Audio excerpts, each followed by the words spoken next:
Politics என்னது பாலிடிக்ஸ்னுவாங்க, அதுக்கப்புறம் ஜாதின்றாங்க, எதுவுமே இல்லை அப்படின்லாம் சொல்லுவாங்க. ரொம்ப ஸ்ட்ராங்காக சினிமாலே இருக்கு. ரஞ்சித் சாரோட க்ளோஸ்ன்றதே நிறைய பேர் நம்ம கூட ஒர்க் பண்ணுறது யோசிக்கிறாங்க. உங்கள் தங்க நகையை விற்று உடனடி பணம் பெற Max Gold call 04445454545. Meenakshi institute of engineering technology Thandalam Chennai. BTech CSE ANML ANDS cyber security ITNEC. பாரம்பரியமான சுவையான புது அறிமுகம் கேடிவி ட்ரூ வேல்யூ ப்ரோனடாயல். பட் உங்களுக்கு வருத்தம் இருக்கா? ஏன்னா வாழைகள் படிச்சிச்சு நிறைய சின்ன பசங்களுக்கு இந்த அவார்டு கிடைச்சிச்சு, டேரக்டருக்கும் அவார்டு கிடைச்சிச்சு, உங்களுக்கு எங்கேயும் அங்கேயே கிடைக்கும் கவலை இருக்கா?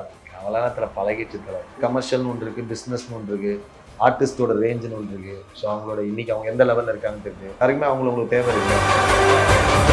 இப்போவே மினி கூப்பர் வந்து நம்ம கொஞ்சம் அதிகமான ஒரு கார் தான். நம்மளால் சைக்கிள் வாங்க முடியுமான்னு யோசிச்ச காலம் இருக்குது. ஸோ அதனால் நான் மெட்ராஸ் ரிலீஸ் ஆகிட்டு ஃபஸ்ட்டு போயிட்டு வீடும் நான் இப்போ வரைக்கும் ரெண்டட் ஹவுஸில் தான் இருக்கேன். என் பொண்ணுக்கு 10 வயசு ஆயிடுச்சு. இது வரைக்கும் என் பொண்ணுக்கு நான் நகை எதுவுமே நான் வாங்கி வைக்கிறேன். ஸ்ட்ரெயிட்டாக கார் தான். கண்ணாடி பார்த்தா ஒரு லட்சக்கணக்கில் இருக்கும் போலயே. கொஞ்சம் ஓவர் சீனாக இருக்கும் போது அப்படின்னு நினச்சேன். ரொம்ப க்ளோஸ்டான ஒரு ஸ்பேஸில் ஒரு தேட்டரில் படம் பார்க்க போவோம், இல்லை ஒரு ரிவ்யூ போவோம், அங்கேயே கூலர்ஸ்லாம் போட்டு வருவாங்க. அது சில பேர் அதோட ஸ்டைல் ட்ரேட்மார்க்காக. நான் அப்புறம் இப்போ ரீசெண்டாக ஏதோ ஒரு பிரச்சனையில் யாரோ ஒருத்தர் அரெஸ்ட் ஆனாங்க. அது நான் அவரோட எடுத்து இந்த ஃபோட்டோவை போட்டு அவரை டவுன் பண்ணியிருந்தாங்க. ஓகே, யார்? மினி கூப்பர் கார் அது கண்டிப்பாக வந்து உங்களுடைய ஆசை கனவு எல்லாமே இருந்துக்கும் நினைக்கிறேன். காரில் ஒன்று எவ்வளோ பெரிய கனவு? கார் பயமாக பிடிக்கும் எனக்கு. பட் இப்போவே மினி கூப்பர் வந்து நம்ம கொஞ்சம் அதிகமான ஒரு கார் தான். ஓகே, எப்படின்னா கொஞ்சம் அதிகம் தான். நான் ஒரு ஃப்ளோவில் வாங்கிடுவேன், அதெல்லாம் கண்டுக்க மாட்டேன். வாங்கிட்டு யார்ட்டையா காசு வாங்கிடுவேன், அதுக்கப்புறம் அவங்களுக்கு கொடுத்துருவேன். ஏன் அதிகம் நினைக்கிறீங்க? அப்படி கிடையாது. அதை நீங்கள் இப்போ ஒரு கார் வந்து நீங்கள் வாங்குறீங்க, ஸ்பெண்ட் பண்ணுறீங்க அப்படின்னா ஷுட் பி ரியலி ஒரு பேலன்ஸ்டாக ரொம்ப சஸ்டைனபிளாக வந்து நீங்கள் மந்த்லி இவ்வளோ காசு வரும்ன்றது வந்து உங்களுக்கு கேரண்டீடாக இருக்கணும் இந்த மாதிரி ஒரு லைஃப் ஸ்டைல் வாழ்றதுக்கு. பட் சினிமாவில் அப்படி கிடையாது. பயங்கர ஃப்ளக்சுவேட்டிங்கான ஒரு இண்டஸ்ட்ரி. ஸோ அதனால் திடீர்னு இருக்கும், திடீர்னு காசு இருக்காது, திடீர்னு நிறைய இருக்காமல் இருக்கும், திடீர்னு ஒன்றுமே இல்லாத மாதிரி இருக்கும். அதனால் இப்போ காசு வராமல் இருக்கும், அதை ஜிஎஸ்டின்றாங்க, கிஎஸ்டின்றாங்க, ஒன்றுமே இல்லாமல் போயிடுது. திடீர்னு அக்கௌண்ட்டில் ஒன்றுமே இல்லாமல் நெஞ்சொலி வர மாதிரி ஆகிடுது. ஸோ அப்படி இருக்கும்போது இந்த டைமுக்கு நான் கொஞ்சம் டிசிஷன் வேறு எடுத்தேன். நான் வாங்கினதுக்கு அப்புறம் தான் அந்த டிசிஷன் எடுத்தேன். நம்ம படம் எதுவும் பண்ண வேணாம் கொஞ்சம் நாளைக்கு அப்படின்னு. இப்போ தான் ரீசெண்டாக ஒரு 7-8 மந்த்ஸாக தான் எடுத்தேன். அதுக்கு முன்னாடி கார் வாங்கிட்டேன். மேபி அந்த டிசிஷனை வந்து கார் வாங்க மாதிரி எடுத்தால் அந்த கார் வாங்கிருக்க மாட்டேன். நார்மலாக தான் கார் வாங்கி நான் இனோவா ஒன்று வச்சுருக்கேன். ஸோ அதை வச்சு மேனேஜ் பண்ணிப்பேன். பட் ஓகே, பட் எனக்கு கார்ஸ் ரொம்ப பிடிக்கும். ஏன்னா நான் காரை பார்த்து நம்மளால் சைக்கிள் வாங்க முடியுமான்னு யோசிச்ச காலம் இருக்குது. ஸோ அதனால் நான் மெட்ராஸ் ரிலீஸ் ஆகிட்டு ஃபஸ்ட்டு போயிட்டு வீடோ, நான் இப்போ வரைக்கும் ரெண்டட் ஹவுஸில் தான் இருக்கேன். நான் வீடோ இல்லைனா வந்து ஒரு இடமோ அப்படிலாம் எதுவுமே போய் வாங்கலை. ஸ்ட்ரெயிட்டாக கார் தான் வாங்கினேன். பட் வீட்டில் சொல்லுவாங்களே, ஏன் வந்து என் முன்னாடி கற்றுக்க மாட்டேன். என் முன்னாடி எனக்கு பிடிக்கும்னா விட்டுருவான். ஸோ என் ஒய்ஃப்மே ரொம்ப இந்த மாதிரி நகை ட்ரெஸ்ஸு அந்த மாதிரி ஒரு ஆள் கிடையாது. So it's very normal girl. So அவளுக்கு வந்து என்னன்னா ஃபுட்டுக்காக பயமாக ரொம்ப ஹெல்த் கான்ஷியஸாக இருப்பாள். அவ்வளோதான். அவளுக்கும் பொண்ணுக்கும் வந்து ரொம்ப ஆர்கானிக்காக இல்லை ரொம்ப ஜெனுவனாக ஃபைன் பண்ணிட்டு நல்ல ஃபுட்டு சாப்பிடுவோம். அவ்வளோதான். மற்றபடி என் பொண்ணுக்கு 10 வயசு ஆயிடுச்சு. இது வரைக்கும் என் பொண்ணுக்கு நான் நகை எதுவுமே நான் வாங்கி வைக்கவே இல்லை. ஸோ அதனால் வந்து நான் அதெல்லாம் நம்ம இருக்க பேசிக்காக இப்போ தான் டிசைட் பண்ணி ரீசெண்டாக ஏதாவது கொஞ்சம் சேர்த்து வைக்கணும் அப்படின்னு முடிவு பண்ணியிருக்கேன். ஸோ என்னென்னா அவங்க ஃப்யூச்சரில் கஷ்டப்படாமல் இருக்கிறது ஒரு பேசிக்கான ஒரு லைஃப் ஸ்டைலாவது நம்ம க்ரியேட் பண்ணோம் அப்படின்னு சொல்லிட்டு. மற்றபடி நம்ம கொஞ்சம் அந்த விஷயத்தில் நான் கொஞ்சம் நம்ம ஜாலியாக சுற்றுறேன். உங்களுக்கு பிடிச்ச விளாகர்ஸ் யார்? அதாவது யூடியூப் விளாகர்ஸில் வந்து உங்களுக்கு பிடிச்சது யார்? இவங்க நல்லா பண்ணுறாங்கப்பா அப்படின்ற மாதிரி ஒரு லிஸ்ட் வச்சுருப்பீங்க. எப்படியும் யூடியூப் விளாகர்ஸ்லாம் எனக்கு இவங்க தான் பிடிக்கும். கோபி, சுதாகர் தான். அதுதான் ரெகுலராக ஃபாலோ பண்ணி பார்க்கறது. அவங்க வீடியோ வருமா அப்படின்னு வெயிட் பண்ணி பார்க்கறது தான். மற்றெல்லாம் ரேண்டமாக இந்த ரீல்ஸ் பார்க்கறது, இந்த யூடியூப்ஸ் அது மாதிரி ஏதாவது யாராவது ஃப்ரெண்ட்ஸு ஷேர் பண்ண அப்படி பார்க்கறது இருக்கு. எந்த பாவங்கள் ரொம்ப பிடிக்கும் உங்களுக்கு? ரகட் பாய் பாவங்கள் பயமாக இருக்கும். அதுக்கப்புறம் இந்த புள்ளிங்கோ நிறைய. நான் எனக்கு டைம் பாஸ் ஆகலனா ஒன்று வடிவேல் சார் காமெடி பார்ப்பேன், இல்லைனா பரிதாமல் பார்ப்பேன். நிறைய இருக்குது எல்லாமே. ஏன்னா சில இதில் வந்து வீடியோஸில் வந்து அந்த சில பிட்டு ரொம்ப பியூட்டிஃபுல்லாக இருக்கும்ல. ஸோ அதை பார்க்கறதுக்காக ஃபுல்லாக ஜிம் பாவங்களை ஒரு பாவங்களை என்னையே கலாச்சிருப்பாங்க. அப்படியா? பெரிய சார்பட்டா அவளை கலையாடுறேன், கையை சுற்றிட்டு வரேன் அப்படின்னு என்னையே கலாச்சிருப்பாங்க பயங்கரமா. ஜிம் பாவங்கள் பயங்கரமாக பிடிக்கும். அது சூப்பராக இருக்கும். அது 1, 2, 2 பண்ணாங்க, அது நல்லா இருக்கும். அப்புறம் இந்த உடம்பை குறைக்கிறேன்டா, உடம்பை குறைக்கிறேன் ஏதோ அந்த ஒரு ட்ரெஸ் கடையில் ஒரு இது வரும். அது வந்து ஆக்சுவலாக சுதாகர் வந்து அன்பிலியபிளாக ரியாக்ட் பண்ணுறது. அதுக்கப்புறம் சரக்கு, ஒயின் ஷாப்பு, அந்த போதை பாவங்கள் ஏதோ வந்து சிகரெட் மாப்பிள்ள வாங்கல அவளை சிகரெட்டு போடலாம்ல, சிகரெட்டு அதெல்லாம் பயங்கரமாக. ஓகே, இப்போ நீங்கள் அந்த யூடியூப்க்கு அதனால கேட்குறேன், நீங்கள் பார்த்து பதறிய இப்படிலாம் போடுவாங்கடா அப்படின்னு எடுத்த ஒரு 3 தம்ப்நெயில் சொல்லுங்க. உங்களை பத்தி வந்த தம்ப்நெயில். நான் லாஸ்டா பார்த்த வரையும் இனிமே படமே பண்ண மாட்டேன் அப்படின்னு உங்க போட்டோ போட்டு ரவுண்டு போட்டிருந்தாங்க. அந்த மாதிரி சொல்றேன். நீங்க பார்த்து பதறிய ஒரு 3 தம்ப்நெயில். இப்போ ரீசெண்டாக போட்ட மினி கூப்பர் கார் வாங்கினா அதுக்கு போட்டு உயிரை கொடுத்தே கார் வாங்கிய கலைஞர்ஸ் ஏதோ போட்டாங்க. அதுதான் ரீசெண்டாக பார்த்து உயிரை கொடுத்து வாங்க. நீங்க பார்த்தோம் என்ன ரியாக்ட் பண்ணீங்க? ஆனா சிலது நமக்கு ரொம்ப வியர்டா போட்டிருப்பாங்க. அது எனக்கு பிடிக்காது. நான் பிடிச்சி நான் ஃபோன் பண்ணிலாம் சொல்லி மாத்த சொல்லியிருக்கேன். எக்ஸாம்பிள் ஏதாவது ஒரு 2 தமிழ் சொல்லுங்க. ஏதோ போட்டிருந்தாங்க தல. நான் வந்து யாரோ ஒரு ஆர்டிஸ்ட்டை பத்தி சொன்னதுக்கு வந்து பாசிட்டிவா சொன்னது வந்து அவங்க அந்த தம்ப்நெயில் உள்ள போய் பார்த்தா பாசிட்டிவா இருக்கும். பட் தம்ப்நெயிலாம் ரொம்ப தப்பா இருந்தது. ரொம்ப நான் அப்படி சொல்லவே இல்லை. நான் சொல்றத கண்டென்ட் எடுத்து போட்டா கூட பரவாயில்ல. சொல்லாதவரை போடும்போது நான் சொன்னேன் ரொம்ப அன்எத்திக்கலான விஷயம் அப்படின்னு சொல்லிட்டு நான் ஃபோன் பண்ணி நான் அப்புறம் இப்போ ரீசெண்டாக ஏதோ ஒரு பிரச்சனையில் யாரோ ஒருத்தர் அரெஸ்ட் ஆனாங்க. அது நான் அவர் கூட எடுத்து இந்த ஃபோட்டோவை போட்டு அவரை ரவுண்ட் பண்ணியிருந்தாங்க. ஓகே, யாரு? ஓகே. ஸோ அப்போ வந்து அவர் நானு சாண்டி அவர் அந்த அண்ணா இவரு ஒன்றும் இல்லை, இங்கே அந்த பிரச்சனையில் வந்தார் அரெஸ்ட் ஆன ஒரு சண்டையில். இப்போ நானும் சாண்டி அவர் வந்து ஃபோட்டோ வந்து போட்டிருந்தாங்க. ஸோ அப்போ நான் ஃபோன் பண்ணி சொன்னேன் ரொம்ப தப்பு, இது ரொம்ப அன்எத்திக்கலான விஷயம். அது நீங்கள் வெறும் நியூஸை பார்க்குறோம். சில பேர் சவுண்டே இல்லாமல் நியூஸ் பார்ப்பாங்க. எங்கள் ஃபோட்டோ நீங்கள் போட்டிங்கன்னா அப்போ நாங்கள் இன்வால்வ் நினைக்க மாட்டாங்க. ஏன்னா நிறைய ஃபோன் வர ஆரம்பிச்சிச்சு. வந்து இப்போது எங்கள் ஒய்ஃபோட அப்போலாம் ஊர்லேருந்துலாம் ஃபோன் பண்ண ஆரம்பிச்சிட்டேன். என்னங்க மாப்பிள்ள உங்கள் ஃபோட்டோ அதான் சொன்னேன். அப்புறம் சொல்லி அவன் சாரி கேட்டு அதை ரிமூவ் பண்ணாங்க. ஸோ யாரோ சினிமாவில் இருக்கிறதால இதெல்லாம் கொஞ்சம் டக்குன்னு, ஏன்னா அது உண்மை பொய்ன்னு தெரியறதுக்கு முன்னாடி அவங்களுக்கு தேவை ஒரு ரீச் இருக்குல்ல, டக்குன்னு பயங்கரமாக நம்மளை டிஸ்டர்ப் பண்ணிடலாம். நிறைய ஆக்சுவல் நிறைய நான் இன்டர்வியூ ஜென்ரலாக முடிச்சாலே பயப்படுற தம்ப்நெயிலாக தான் இருக்கும். ஏன்னா அது சொல்கிறேன் சிம்பிளாக. இப்போ நீங்கள் இவ்வளோ கேள்வி கேட்டீங்க சார்பட்டா பற்றியெல்லாம். இப்போ இதுவே நீங்கள் டைட்டில் சார்பட்டா 2 அப்படின்னு கூட போடலாம். ஓகேவா? நான் என்ன சொல்கிறேன், அதுதான் உண்மை. ஏன்னா உங்களுக்கு உள்ள ஒரு வர பார்க்கறதுக்கு ஒரு ஈர்ப்பு தேவைப்படுது. அது என்னன்னா கொஞ்சம் எத்திக்கலாக இருந்தால் தப்பு கிடையாது. ஆனால் இல்லாத ஒன்று. இப்போ நான் 20 கேள்வி கேட்டிருப்பாங்க. கடைசியாக முடிக்கும் போது ரஜினி சாரை பற்றி ஒரு கேள்வி கேட்பாங்க. நம்ம அதை பற்றி நம்ம ஒரு பதில் சொல்லுவோம். அதை தான் தம்ப்நெயிலாக போடுவாங்க. அது வந்து அதை பற்றி போட்டால் கூட பரவாயில்ல, அதை நம்ம சொல்லாததை போடுவாங்க. அவங்க ஜஸ்ட் ஒரு அந்த வீடியோ ஓப்பன் பண்ணி பார்க்கணுன்றதுக்காக. அது தப்பு ஆக்சுவலாக. என்ன சொல்கிறேன், எல்லாமே ஜெனுவனாக ஒர்க் பண்ணி ஜெனுவனாக நம்ம திறமையை காமிச்சு இதை பண்ணுமே தவிர ஒரு கிமிக் கிரியேட் பண்ணி முதல்ல உள்ளே கொண்டு வந்து பார்த்து பண்ணுறது வந்து இட்ஸ் நாட் குட். ரொம்ப பாதிச்சிருக்கா உங்களுக்கு? பாதிச்சிருக்காமா? இந்த மாதிரி வந்து இந்த மாதிரி தம்ப்நெயில் வந்து ஏதாவது அதையும் பாதிக்கல எதுவும்? ஓகே. ஆனால் இப்போ ரீசெண்டாக நீ என்ன பண்ணாலும் அடுத்தது மறந்துடுறீங்களா? அடுத்தது அந்த வார்த்தை ஞாபகம் ரொம்ப முக்கியம். அடுத்தது போயிட்டே இருப்பாங்க. ஒன்றும் பிரச்சனை இல்லை. பட் உங்களுக்கு வருத்தம் இருக்கா? ஏன்னா வாழையில நடிச்சு சின்ன பசங்களுக்கும் வந்து அவார்டு கிடைச்சிச்சு, டேரக்டருக்கும் அவார்டு கிடைச்சிச்சு, அதை நடிச்ச ஹீரோயின் அவங்களுக்கும் வந்து திவ்யதர்ஷனுக்கும் அவார்டு கிடைச்சிச்சு. இங்கே ஒரு மேடையில் வந்து அங்கே வச்சு ஒரு அவார்டு கொடுத்துறாங்க. கலைஞர் அவங்களுக்கு எங்கேயுமே அந்த அவார்டு மேடையில் வந்து பார்க்கவே முடியல. என்ன காரணம் நினைக்கிறீங்க? ஏன்னா அதிக உழைப்பு நீங்கள் போட்டிருந்தீங்க. எல்லாரும் உழைப்பு போட்டிருந்தாங்கன்னு சொல்கிறேன். நீங்கள் அதிக உழைப்பு போட்டிருந்தீங்க. பார்க்கும்போதே வந்து என்ன 4 மேலே வாழைப்பழம் தூக்கிட்டு போகிற உங்களுக்கு எங்கேயுமே அங்கேயே எனக்கு கவலை இருக்கா? கவலாத்தில் பழகிச்சு தலை. அது பரவாயில்ல. சினிமா வந்து அதுதான் ரியாலிட்டி. நம்ம அது வந்து ஒன்று கிடைக்கும்னு எதிர்பார்த்து நம்ம ஒர்க் பண்ணல. இப்போ நான் படம் படிக்கும் போது இந்த படத்துக்கு அவார்டு வரும்னு சத்தியமாக நான் ஒர்க் பண்ணல. அது ஒரு ரெகக்னேஷன் கிடைக்கும்போது கண்டிப்பாக சந்தோஷமாக தான் இருக்கும். நம்ம பண்ண ஒரு ஒர்க்கை வந்து யாரோ ரெகக்னைஸ் பண்ணியிருக்காங்க அப்படின்னு. பண்ணலன்றது மீறி அங்கே வேணுன்னா நீங்கள் அதை மீறி இங்கே வந்து கமர்ஷியல்னு ஒன்று இருக்குது, பிஸ்னஸ்னு ஒன்று இருக்குது, ஆர்டிஸ்டோட ரேஞ்சுன்னு ஒன்று இருக்குது. ஸோ அவங்களோட இன்னைக்கு அவங்க எந்த லெவலில் இருக்காங்கன்னு தெரியுது. போன 2-3 வருஷத்துக்கு முன்னாடி ஒன்றே மேலே அந்த பையன் ரீசெண்டாக இப்போ அவங்களுக்கு பெரிய படம் ஹிட் ஆகிக்கலாம். இப்போ அவங்களுக்கு அவார்டு கொடுத்தாங்கன்னா அவங்களுக்கு ஒரு கவரேஜ் கிடைக்கும். ஸோ அதெல்லாம் வந்து அதுக்கேற்ற தான் வேலை செய்வாங்க. எல்லாருக்குமே அவங்களுக்கு தேவை இருக்குல்ல. ஸோ தேவைக்கு ஏற்ற மாதிரி வேலை செய்கிறாங்க. அதில் நமக்கு ஏன் நீ தரல நம்ம போய் சண்டை போட முடியாது. நம்மளை தவிர்க்க முடியாத ஒரு நிலைமைக்கு நம்மளை அவங்க கூப்பிடுறதுக்கு நான் ஒர்க் பண்ணணும் தான் நினைக்கிறேன். அவ்வளோதான். பட் இதுக்கு நான் ரியாக்ட் பண்ண ஆரம்பிச்சேன்னா என்னால் வேலை செய்ய முடியாது. ஆனால் ரியாக்ட் பண்ண காலங்கள் உண்டு பயங்கரமாக. எந்த ரியாக்ட் பண்ணி மெட்ராஸ்க்கு அப்புறம்லாம் வந்து மெட்ராஸ்க்கு பயங்கர ரெகக்னேஷன் அதெல்லாம் அன்பிலியபிளாக இருந்தது. அது ரொம்ப உண்மை நம்பிட்டேன் நான். பட் ஆனால் இங்கே வந்து ரியாலிட்டி அது கிடையாது. Every film you have to be successful. நீ இப்போ ஒரு படம் சக்ஸஸ் ஆனாலும் கிடைக்கிற ஒரு லவ்வோ இல்லை கிடைக்கிற ஒரு ரெகக்னேஷனோ இது வந்து மக்கள்கிட்ட எப்போவுமே அது ஈக்குவலாக தான் இருக்கும். ஏன்னா மக்கள் ஒருத்தனை ஏற்றுக்கிட்டாங்கன்னா அது அவங்களோட லவ் எப்போவுமே வெரி அன்கண்டிஷனலாக ரொம்ப நேர்மையாக ரொம்ப எதுவுமே எதிர்பார்ப்பு இல்லாமல் இருக்கும். இன்னி வரைக்குமே நான் பார்த்துருந்தேன் எக்கச்சக்க பேர் அவங்க சொல்கிற பார்த்தீங்கன்னா மெட்ராஸ் படத்தை தான் சொல்லுவாங்க. அதுக்கப்புறம் நம்ம அவ்வளோ படம் நடிச்சிருக்கோம். ஏன்னா அந்த லவ் அவங்களுக்கு அவ்வளோ பிடிச்சிருந்தது. பட் இன்னி வரைக்கும் நான் அதை பார்த்து எக்ஸைட் ஆகிறதா இருக்கட்டும் அப்படின்னு சொல்லுவாங்க. But cinema people and like business people இங்கே சினிமாவில் இருக்கட்டும். ஸோ கால்டு இந்த சினிமா உலகத்தில் இருக்கிறது வந்து நீங்கள் உங்கள் சக்ஸஸை பேஸ் பண்ணி தான் ஒர்க் ஆகும். ஃப்ரெண்ட்ஷிப் அதெல்லாம் ஒன்றும் கிடையாது. You have to be successful in every film. ஒரு 2 ஃபிலிம் சரியா போலையா உனக்கு அது கிடைக்காது. ஒரு ஃபிலிம் போச்சுன்னா நெக்ஸ்ட்டு நீ தான் போய் எல்லாமேன்னுவாங்க. ஸோ அது வந்து ஏன் எனக்கு நடக்கல நம்ம ரியாக்ட் பண்ணவே முடியாது. நம்ம அது தொடர்ந்து வேலை செஞ்சுட்டே இருக்கணும். அவ்வளோதான். அது நம்ம தொடர்ந்து சக்ஸஸ் கொடுக்கறதுக்கான வேலைகள் பார்த்துட்டே இருக்கணும். ஸோ மெட்ராஸ் எனக்கு பயங்கர இதெல்லாம் கொடுத்த பயங்கர லவ் எல்லாமே பட் இண்டஸ்ட்ரியில் பயங்கர லவ் இல்லை பட் ஒரு 2 படம் சரியாக போகலன்னு நம்ம அதே லவ்வோடு அவங்ககிட்ட பழகுவோம் பேசுவோம். பட் ஆனால் அதில் வந்து அவங்க நம்ம ரொம்ப ஈஸியாக தவிர்த்துட்டு போயிட்டே இருப்பாங்க. ஸோ அதில் எனக்கு ரொம்ப டிஸ்டர்ப் பண்ணிச்சு ஒரு டைமில். சினிமா வேணாம்லாம் முடிவு எடுத்துருக்கேன். அந்த அளவுக்கு டிஸ்டர்ப் ஆச்சு. அதுக்கப்புறம் சரி அதை புரிஞ்சுக்கிட்டேன். ரியாலிட்டி இதுதான். நம்ம வந்து நம்ம வேலையை நம்ம கரெக்டாக செய்யணும். நமக்கு வந்து இப்போ நம்ம கிடைச்சிருக்க ஒரு ஸ்பேஸ் நம்ம இடத்த வந்து நம்ம கரெக்டாக யூஸ் பண்ணோம், நம்ம ஒர்க் பண்ணோம்னு சொல்லிட்டு தொடர்ந்து வேலை செஞ்சுட்டு இருக்குது. ஆனால் நீங்கள் சொன்னால் நான் யோசிச்சிருக்கேன். நம்ம வேலைக்கு இப்போ கூட வரும்போது யார்கிட்டயோ சொல்லிட்டு வந்தேன். ஏதோ ஒரு விஷயம் பேசிட்டு வரும்போது இந்த ப்ரொமோஷன்ஸ்லாம் பற்றி ஒரு டிஸ்கஷன் பேசிட்டு வந்தேன்.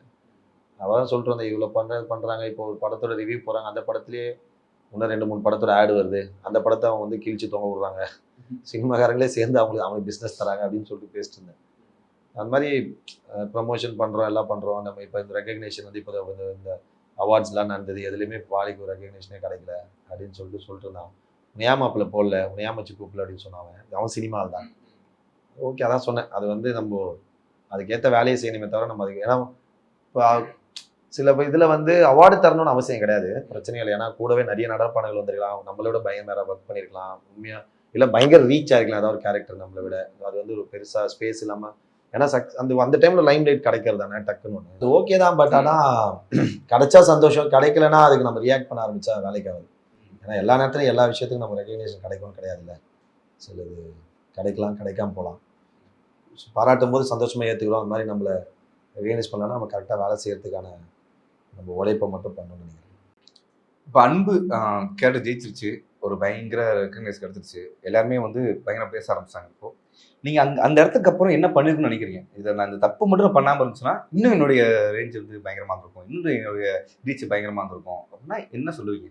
தப்பான்னு தெரில, பட் நிறைய நம்ம பண்ணோம். அது வந்து எல்லாமே லேர்னிங் தான் நினைக்கிறேன். அது ஒரு ப்ராசஸ். மேபி அப்போது இந்த மெட்ராஸ்க்கு அப்புறம் நமக்கு நான் அப்போ வந்து ஒரு முடிவு பண்ணேன் ரொம்ப ஸ்ட்ராங்காக. நம்ம மெட்ராஸ் முன்னாடி நம்ம ஒன்றுமே இல்லாதபோது யார் நம்மளை ரெஸ்பெக்ட் பண்ணாங்களோ, யாரெல்லாம் நம்மக்கிட்ட வந்து அன்பாக நடந்துக்கிட்டாங்க. ஏன்னா நம்ம சின்ன சின்ன ரோல் நடிப்போம், அது கேரக்டர் ஆர்டிஸ்ட்டாக இருப்போம், ஹீரோ ஃப்ரெண்டாக நடிச்சிருப்போம், இல்லை சும்மா ஜூனியர் ஆர்டிஸ்ட்டாக நடிச்சிருப்போம்.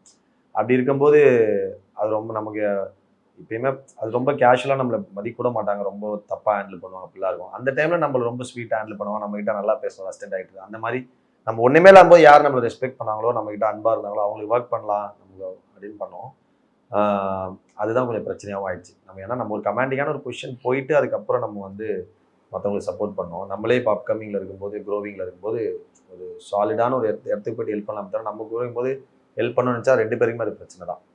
ஸோ அதான் அப்போ ஒரு சில ராங் டிசிஷன்ஸ் வந்து ஓகே நமக்கு அப்படின்னா என்னன்னா அப்போ அந்த சக்ஸஸை நம்ம ஹேண்டில் பண்ணவும் தெரியல. அதான் உண்மையான விஷயம்.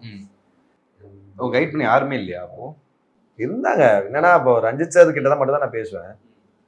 அதுக்கு அப்போ வந்து அப்போ எனக்கு ரொம்ப க்ளோஸாக யாரும் தெரியாது. இப்போ இருக்காங்க சில பேர். பட்டு இப்பயுமே நான் எந்த டிசிஷனும் ரஞ்சித் சாரை விட்டு தான் கேட்பேன். ஆனால் ரஞ்சித் சார் எப்படின்னா அவர் எப்படின்னா டேய் உன்னோட கால்ரா, நீ டிசைட் பண்ணு, ஏன்னா நீ நல்லா யோசிச்சு டிசைட். சிலது சொல்லுவார் வேணான்னா வேணாம் அப்படின்வாரு. சிலது வந்து நீ உனக்கு என்ன தோணுதோ அதை பண்ணு, யூ ரெஸ்பெக்ட் யுவர் தாட்ஸ் அப்படின்னு சொல்லிட்டு சொல்லுவார் ரொம்ப ஜெனுவனாக. ஏன்னா நாளைக்கு நம்ம வந்து ஒரு படம் வேணான்னு பண்ணாமல் விட்டு அந்த படம் பெரிய ஹிட் ஆயிடுச்சுன்னு வச்சுங்க, அப்புறம் சார் நான் பண்ணியிருப்பேன் சார், நீங்கள் தான் வேணான்னு சொல்லி நம்ம சொல்லிடக்கூடாது. ஸோ எப்போவுமே ரஞ்சித் சார் அவங்க மற்றவங்க பொசிஷனில் தான் யோசிப்பார். ஸோ அதனால் என் பர்சனல் டிசிஷன்ஸ் வேணால் அவர் எனக்கு சொல்லுவார், அட்வைஸ் பண்ணுவார், இதை பண்ணி இதை பண்ணாது. பட் ஃபிலிம் ப்ரொஃபஷன் வரும்போது உனக்கு 100% என்ன தோணுதோ அதை நீ பண்ணு, நீ வந்து அதெல்லாம் எனக்கு கலாய்ப்பார். நான் என்ன சொன்னால் நீ செய்யறதா செய்ய போகிற, நீ அதையே பண்ண அப்படின்னு. அப்போ என்னென்னா கொஞ்சம் சரி ஓகே ஃப்ரெண்ட்ஸ் எல்லாருக்கும் படம் பண்ணோம், கொஞ்சம் பேலன்ஸ் பண்ணியிருக்கணும். வந்து பெரிய ப்ரொடக்ஷன் ஹவுசஸ் அந்த மாதிரி பேலன்ஸ் பண்ணிடணும். பட் நம்ம பண்ணக்கூடாதுன்னு கிடையாது. அந்த டைமில் வந்து சரி ஓகே நம்ம ஓகே நமக்கு ஒரு நம்மளை வச்சு ஒரு படம் பண்ணணும்னு வராங்க, நம்ம பண்ணால் இவங்களுக்கு வந்து லைஃபாக அமையுன்றாங்க அப்படின்னு சொல்கிறதுக்கு பண்ணி அதுக்காக பண்ணேன். அது கொஞ்சம் பிரச்சனையாக தான் ஆச்சு. பட் ஓகே அது ப்ராப்ளம் இல்லை. அதெல்லாம் ஒரு ஃபேஸ் ஆஃப் லைஃப் மாதிரி, அதுவும் ஜாலியாக தான் இருந்துச்சு. கண்ணாடி கிட்டத்தட்ட பார்த்தா ஒரு லட்சக்கணக்கில் இருக்கும் போலயே. ஐயோ ஓசியில் கிடச்சிது. கண்ணாடிக்கெலாம் ரொம்ப காசு கொடுத்து வாங்குதுங்க, 2 கொடுத்தாங்க. இது இல்லை நேற்று ஷூட்டில் கொஞ்சம் கண்ணில் அடிபட்டுச்சு. ஸோ அதனால தான் வந்து ஆல்ரெடி அவங்க அவுத்து காமிச்சிட்டேன். ஓகே கொஞ்சம் ஓவர் சீனாக இருக்கும் போது அப்படின்னு நினச்சேன். ஓகே வேறு வழி இல்லை கண்ணாடி போடணும். ஏன்னா எனக்கு ஜென்ரலாக கண்ணாடி போடுறது அவ்வளோ பிடிக்காது. எப்பயாச்சும் ஓகே ரொம்ப வெயில் அடிக்குது அது மாதிரி, பட் அதுவுமே யோசிச்சு தான் போடுவேன். நம்மளே நீ கண்ணாடி போட வேண்டியதாகி போச்சு. இப்போ நீ சொன்னதுனால அந்த கேள்வி கேட்குறேன். இந்த கண்ணாடி போட்டு அந்த ஓவர் சீன் சொல்லுவாங்க, இந்த மாதிரி வந்து சில பேர் பேசுவாங்க அப்படின்னு என்ன காரணம்? ஏன்னா நம்மளோட இஷ்டம் தான், அப்படி கிடையாது. பட் ஆனா ஜென்ரலா இப்ப ரொம்ப வெயிலா இருக்கு அந்த மாதிரினா கண்ணாடி போடலாம். நான் சில பேர்லாம் பார்த்திருக்கேன், நம்ம ரொம்ப க்ளோஸ்டான ஒரு ஸ்பேஸ்ல தியேட்டர்ல படம் பார்க்க போவோம், இல்ல ப்ரிவியூ போவோம், அங்கேயே கூலர்ஸ் எல்லாம் போட்டு வருவாங்க. அது சில பேர் அதோட ஸ்டைல் ட்ரேட்மார்க்கா இருக்கு, அது பிரச்சனை இல்லை. சில பேர் ஜென்ரல் நார்மல் ஆக்டர்ஸ் அந்த போட்டு வருவாங்க, அது கொஞ்சம் எனக்கு வியர்டா இருக்கும். நான் ஒருத்தர் பார்த்திருக்கேன் தியேட்டர்ல வந்து சரி வெளில தான் போட்டுட்டு இருக்கா, ஸ்டைலா நல்லா தான் இருக்குன்னு பார்த்தா தியேட்டர்ல படம் பார்த்து திரும்பி பார்த்தா தியேட்டர்லயுமே கண்ணாடி போட்டே படம் பார்த்தீங்கன்னா ஓகே, இருட்டுக்குள்ளேயேவா? அது ஹீரோங்கிற அந்தஸ்து காமிக்கணுங்கிறதுக்காகவா? ஓகே. ஸோ நான் ரொம்ப ஆனால் யூஸ் பண்ண மாட்டேன் கண்ணாடி, ரேர் தான். பட் என்னன்னா இப்போ இந்த கண்ணில் கொஞ்சம் அடிபட்டுச்சு, கீழே கண்ணிலே கொஞ்சம் பிளட் கிளாட் ஆயிடுச்சு. ஸோ அதுக்காக இந்த வளரும் நடிகர்களுக்கு வந்து எல்லாமே பார்த்து பண்ணணும். நம்ம ரீசெண்டாக வந்து விஜய் சார் பையன் வந்து பபுல்காம் சாப்பிட்டார், அது கூட ஒரு பேச பொருளாக மாறிச்சு. என்ன வந்து வளரும் முறையே வந்து பபுல்காம் சாப்பிட்றாங்க, அவ்வளோ ஆட்டிடியூடா அப்படிலாம் கேட்குறாங்கல்ல. இந்த மாதிரி என்னென்ன விஷயம்லாம் பாதிக்குது இப்போ வளரும் நடிகர்களுக்கோ சரி வளர்ந்து வரும் நடிகர்களுக்கோ சரி, என்னெல்லாம் நடக்கும்? நமக்கு அந்த மாதிரி எதுவும் நடந்த மாதிரி இல்லை. மேபி இந்த கண்ணாடி போட்டதுக்கு வேணா கலாய்க்கலாம் என்னடா அப்படின்னு. பட் ஆனால் அது ஓகே, அதை நான் எனக்கு புரியல. அது வந்து அவங்க இஷ்டம் தானே, அது ஒன்றும் தப்பா இல்லை. சூயிங்கம் சாப்பிட்றது தப்பா? அது வந்து என்னன்னா அது கொஞ்சம் ஒரு ஆட்டிடியூடா ரொம்ப கேஷுவலாக இருக்க மாதிரி ஒரு ஃபீலை கொடுக்குதுல்ல, அது வந்து என்ன அப்படின்னு சொல்லிட்டு. பட் அப்படி இல்லைல்ல, நம்ம கேரக்டராக கரெக்டாக இருக்கமா, கரெக்டான படம் பண்ணியிருக்கோமா, எல்லார்கிட்டையும் கரெக்டாக நடந்துக்கமா, அது போதும். நான் போட்ட ட்ரெஸ்ஸோ இல்லை ஒரு மேனரிசமோ இதோ வந்து ஒருத்தர் டிஃபைன் பண்ணாதுல்ல. ஸோ அவங்களோட ஸ்டைலாக இருக்கலாம், அது இல்லை அவங்களோட கேரக்டர் எல்லாம் அதெல்லாம் போட்டு நோட் பண்ணி எல்லாருக்குமே நீ வந்து நம்ம எல்லாருமே ஏதாவது ஒன்று ரொம்ப யோசிச்சு வாழ வேண்டிய நிலைமை ஆகிப்போச்சு. நமக்கு வந்து இப்போ நார்மலாக இயல்பாக ஒரு லைஃப்ன்றது மாதிரி நடிக்கும் போதே இப்போ அது ஆக்சுவலாக பாதிக்க ஆரம்பிச்சு. இது பண்ணால் இதை கலாய்ச்சிருவாங்களா இந்த டைலாக் அப்படி ரொம்ப கான்சியஸ் ஆகும். ஏன்னா எல்லாருக்கும் அது வந்து யார் பாதிக்குமா பாதிக்காதா, கரெக்டாக தப்பா, இதெல்லாம் மீறி அவங்களுக்கு தேவை ஒரு என்டர்டைன்மெண்ட். அந்த டைமுக்கு ஒரு நியூஸு, அந்த டைமுக்கு ஒரு 10 பேர். ஏன்னா இப்போ எல்லாரும் இஷ்டத்துக்கு யூடியூப் சேனல் வச்சுருக்காங்க, இஷ்டத்துக்கு இன்ஸ்டாகிராம் பேஜில் ஃபாலோவர்ஸ் வச்சுருக்காங்க. சும்மா அதை போட்டு ட்ரெண்ட் பண்ணி விட்டு ஒரு ஃபாலோவர்ஸ் ஏற்றிக்கிட்டு, ஸோ அதில் அவங்க சம்பாதிக்கிறது, அவங்களும் அதில் வச்சு சம்பாதிக்கிறாங்க. அவங்க யாரும் நியாயமாக இருக்கிறது இல்லை, அது தப்பே கிடையாது. அவங்க இஷ்டத்தை நான் ஒருத்தரோட கேரக்டர். சில பேர் பயங்கர டைட்டாக ட்ரெஸ் பண்ணுறது, வந்து டிஷர்ட்ஸ் போடுறது பிடிக்கும். எதுக்கு வந்து அது அவங்களோட ஸ்டைல், அவங்களோட ட்ரேட்மார்க் அவங்களுக்கு பிடிக்கும். அது நம்ம சில பேர் கூலர்ஸ் போடுறது பிடிக்கும், சில பேருக்கு நீங்கள் சொல்லாமல் சூயிங்கம் சாப்பிட்டு. இப்போ சூரியகுமாரி அதை பார்த்தீங்கன்னா அதை வச்சு சூரியகுமாரி அதை கலாய்ப்பாங்க. கிரிக்கெட்டு வாயில் போட்டு அதை மென்ட்டே இருப்பாங்க, சூயிங்கம் பேட்டிங் ஆடும்போது டக் அவுட் ஆனால் போயிட்டா கூட ஜாலியாக மென்ட்டே வரும், அதெல்லாம் போட்டு கலாய்ச்சி. ஸோ அது அவங்க ஒருத்தரோட ஸ்டைல் தானே, அது நம்ம கொஸ்டின் பண்ணுறதுக்கு நம்ம ரைட்ஸ் கிடையாது. இப்போ உங்க கெட்டப் பார்க்கும்போது நட்சத்திரம் நகர் அர்ஜுன் நாகத்துக்கு டக்குன்னு அது யூனிவர்ஸாக ஏதாவது பண்ணுறீங்களா நெக்ஸ்ட் ரஜினி சார் படத்தில்? அதான் வேட்டுவமோட கெட்டப் லுக் இது. ஸோ வேட்டம் கொஞ்சம் இன்ட்ரெஸ்டிங்கான கேரக்டர் தான் அது. லைக் நான், தினேஷ், ஆர்யா, ஷபீர், அப்புறம் ஜான் விஜயன். ஸோ அது மாதிரி I think little bit of Sarpatta gang is coming back. அப்போ நாங்கள் எல்லாம் நினச்சோம் நீங்கள் ஆர்யா சார் ரஜித்லாம் திரும்ப சேரும்போது சார்பேட்டா அப்புறமே 2 தான் வரப்போகுது அப்படின்னு நினச்சிக்கிட்டு இருந்தோம். அதுவும் வருது. அது இதுக்கு அடுத்தது உடனே அதுதான் பண்ணுறாங்கன்னு நினைக்கிறேன். பட் அதை நாங்களாம் நடிக்கிறோமா, அந்த ஆர்யா கண்டிப்பாக நடிக்கிறாரு, நாங்களும் நடிக்கிறோம் தான் நினைக்கிறேன். அப்படிதான் சொல்லியிருக்கேன். நீங்க தான் அதை சாகவே இல்லையே பாட்டு. அப்ப இருப்பீங்களே? கண்டிப்பா இருப்பேன். பட் ஆனா கதை எப்படி நடக்குதுன்னு தெரியலையே. ஓகே, அப்ப அந்த கதைக்கு இந்த சம்பந்தமே இருக்காத மாதிரி இல்ல இல்ல, அது கொஞ்சம் ப்ரீக்வல் மாதிரி நினைக்கிறேன். இருப்போம் எல்லாரும், ஆக்சுவலி மோஸ்ட்லி இருப்போம். ஏன்னா இப்போ ரஞ்சித் சார் அப்படிங்கிற போது ஒரு சில பல கேரக்டர்ஸ் தான் கூட வச்சுக்காருல்ல. இப்போ கலையரசன், அட்டகை தினேஷ், ரித்திகா, இந்த ஆர்டிஸ்ட் வந்து கண்டிப்பா வந்து அடுத்த படத்தில் இருப்பாங்கன்றது இது எப்படி பாக்குறீங்க? சினிமா எப்படி பாக்குறாங்க? அவ்வளோ பிரச்சனை தான். இல்லை இப்போ இங்கே சினிமாவில் வந்து எதுவுமே இல்லைன்னு இன்னும் நீங்கள் பாலிடிக்ஸ் என்னது பாலிடிக்ஸ்ன்னு வாங்க, அதுக்கப்புறம் ஜாதின்றாங்க, எதுவுமே இல்லை அப்படின்லாம் சொல்லுவாங்க. பட் ரொம்ப ஸ்ட்ராங்காக சினிமாலே இருக்கு கண்டிப்பாக. இப்போ அது இருக்குதான், அது தைரியமாகவே சொல்லாது. இப்போ ரஞ்சித் சாரோட க்ளோஸ்ன்றதுக்காக நிறைய பேர் நம்ம கூட ஒர்க் பண்ணுறதுக்கு யோசிக்கிறாங்க, அது இருக்குது. இப்போ நான் அதை பற்றி கவலைப்படுறதும் கிடையாது. என்னன்னா நம்ம ஒர்க்கை நம்ம ஜெனுவனாக செய்யணும். அது பிரச்சனை வந்து அவங்ககிட்ட தான், நம்மகிட்ட கிடையாது. ஸோ வந்து நம்ம ஒர்க்கை நம்ம கரெக்டாக பண்ணோம். இப்போ வந்து ஏன்னா இப்போ ரஞ்சித் சார் படங்களை பார்த்தீங்கன்னா இது அவர் வந்து இந்த மாதிரி இவங்க தான் என் கூட நடிக்கணும், அவங்க தான் நடிக்கணும் எதுவுமே கிடையாது. அவர் படத்தில் எல்லாருமே நடிச்சிருக்காங்க அப்படின்னு பார்த்தீங்கன்னா அது ரொம்ப ஓப்பனாக சொல்லாமான்னு தெரியல. பட் அது வந்து அந்த மாதிரி யோசிக்கிற அவர் கிடையவே கிடையாது. பட் இதெல்லாம் இல்லைன்னு சொல்லி சொல்கிறார். அவங்க படத்தில் தான் பார்த்தீங்கன்னா அப்படியே வந்து அவங்க தொடர்ந்து பண்ணுறதா இருக்கட்டும், அந்த மாதிரி கேரக்டர்ஸ் அவங்க பார்த்தா அவங்களுக்கு தெரிஞ்சவங்களை வச்சு அப்படி பண்ணிப்பாங்க, இல்லை அவங்களுக்கு சேர்ந்தவங்களை வச்சு பண்ணிப்பாங்க. அப்படி எதுவுமே இல்லை. பட் அது ப்ராப்ளமாக வெளில இருக்கவங்க எப்படி பார்க்குறாங்கன்னா தெரில தலை, நீங்கள் அவங்கள தான் கேட்கணும் அது. பட் எனக்கு ஏன்னா சில பேர் அட்வைஸ் பண்ணியிருக்காங்க, இந்த மாதிரி வந்து நீங்கள் அங்கேயே இருக்கிறதால உங்களுக்கு பிரச்சனை அப்படிலாம் சொல்லுவாங்க. போயாதையா, அது வந்து என்கிட்ட சொல்லக்கூடாது, நான் என் வேலை பண்ணுறேன், நான் வந்து வெளிலையும் தான் போய் ஒர்க் பண்ணுறேன், வெளில நான் கூப்பிட்டா ஒர்க் பண்ண போகிறேன், இங்கே என்ன உழைப்பு போகிறேன்னா அங்கேயே தான் பண்ண போகிறேன். நான் art cinema, but more than cinema I love and respect Ranjith sir lot, not because of cinema. Cinema இப்போ எனக்கு வாய்ப்பு தரான்றதுக்காக நான் அவர்களுக்கு வந்து அவர் ரெஸ்பெக்ட் பண்ணல, லவ் பண்ணல. அவரோட கேரக்டர் எனக்கு தெரியும், அவரோட ஒரு இன்டென்ஷன் எனக்கு தெரியும், அவரோட தாட்ஸ் எனக்கு தெரியும். ஸோ அதை தான் நான் ரெஸ்பெக்ட் பண்ணுறேன், அதெல்லாம் பண்ணுறேன். சினிமாவில் வந்து இந்த சில விஷயங்கள் நமக்கு பிடிக்கலாம் போகலாம், அது நம்ம பிரச்சனையே கிடையாது. நமக்கு எல்லாருமே நம்ம க்ளோஸ் ஃப்ரெண்ட்ஸாக இருக்கலாம், போய்ட்டு அவங்களும் கான்ஃப்ளிக்ஸ் இருக்கலாம். பட் ஆனால் பேஸ் அவங்க கேரக்டர் என்னன்றது தான் முக்கியம். ஸோ அதுதான். ஸோ அதனால் வந்து I know about Ranjith sir. அதுக்காக வந்து இப்போ நான் வந்து ஏன் என்னை கூப்பிடலான்றதுக்காக நான் வந்து என்னோட லவ்வை இது பண்ண முடியாதுல்ல, அவருக்கு இது டிஸ்டர்ப் பண்ண முடியாது. ஸோ அது வந்து கூப்பிட்டாங்கன்னா போய் ஒர்க் பண்ண போகிறோம், கூப்பிடலன்னா கூப்பிட வைக்கிறதுக்காக நம்மளை வந்து ஒர்க் பண்ணுறதுக்கான டேலண்ட் நம்ம வளர்த்துக்கணும், அவ்வளோதான். தங்க நகையை விற்று உடனடி பணம் பெற Max Gold. Call 04445454545. Meenakshi institute of engineering technology Thandalam Chennai BTech CSE ANML ANDS cyber security ITNECE. பாரம்பரியமான சுவையான புது அறிமுகம் KTV True Value Bronatile.